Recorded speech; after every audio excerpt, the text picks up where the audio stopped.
জয় শ্ৰীমন্নাৰায়ণ, জয় শ্ৰীকৃষ্ণ। আজি আমি জানিম যে হোলী কিয় পালন কৰা হয়।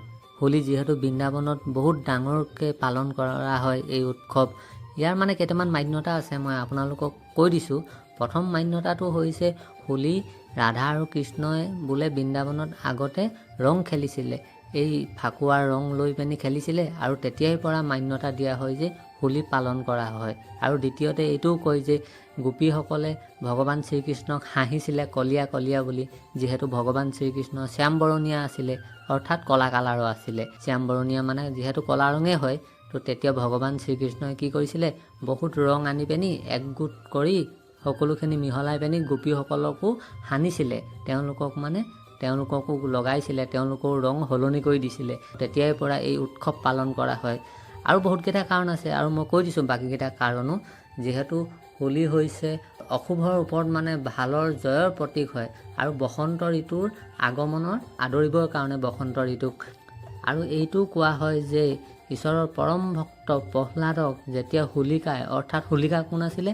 হোলিকা আছিলে হিৰণ্যকশিপুৰৰ ভনীয়েক, আৰু হিৰণ্যকশিপুৰ প্ৰহ্লাদৰ দেউতাক আছিল। আজিৰ দিনটোতে মানে হোলিকাই প্ৰহ্লাদক লৈ অগ্নিত অৰ্থাৎ জুইত বহিছিল, প্ৰহ্লাদক শাস্তি দিবৰ কাৰণে।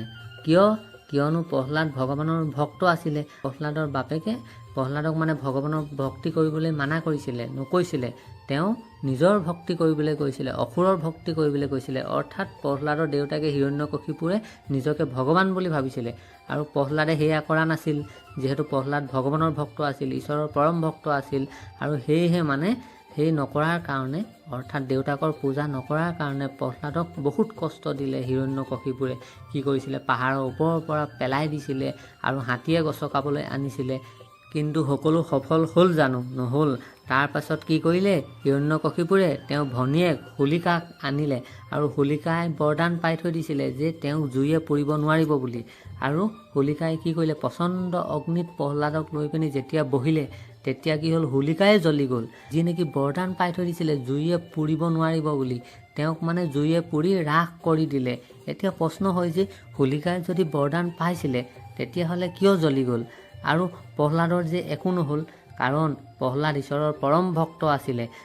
ইয়াৰ পৰা এইটোৱে মেছেজ দিব বিচাৰিছে ভগৱানে, যে ৰামচৰিত মানসতো লিখা আছে, আপুনি মই যদি ভগৱানৰ ভক্তসকলক অপমান কৰোঁ, অনাদৰ কৰোঁ, আৰু তেতিয়া আমাক ভগৱানে কেতিয়াও ক্ষমা কৰি নিদিয়ে। হোলিকাইতো বৰদান পাই থৈ দিছিলে, তথাপিতো তেওঁকেই ক্ষমা কৰি নিদিলে, কাৰণ ভক্তক মানে অপমান কৰাৰ কাৰণে, অপমান মানে কষ্ট দিবলৈ বিচৰাৰ কাৰণে। তেতিয়াহ'লে আপোনাক মোক কিয় এৰি দিব? আমি যদি ভক্তসকলক অনাদৰ কৰোঁ, তেওঁলোকক যদি আমি বেয়াকৈ কওঁ, সেইকাৰণে ভক্তসকলক কেতিয়াও আমি বেয়াকৈ ক'ব নালাগে। ইয়াৰ পৰা এইটোকে বুজাব বিচাৰিছে যে আজিৰ দিনটোত, অৰ্থাৎ হোলীৰ দিনটোত আমি সকলোকে ৰং লগাই পিনি, আমি শত্ৰুজনকো ৰং লগাই পিনি সকলোৰে মানে আমি মিলা প্ৰীতিৰে থাকোঁ। শত্ৰুৰ ভাৱ যাতে সকলো শেষ হৈ কাৰো বাবে বেয়া ভাবিব নালাগে, শত্ৰুজনৰ কাৰণেও আমি কেতিয়াও বেয়া ভাবিব নালাগে। আৰু আপোনালোকে জানেনে, হোলী কেৱল ভাৰততেই পালন কৰা নহয়, পৃথিৱীৰ বহুত ঠাইত এই উৎসৱ পালন কৰে। তো হোলীৰ বিষয়ে আপোনালোকে এইকেইটা কথা জানিলে, তো আজিলৈ ইমানেই।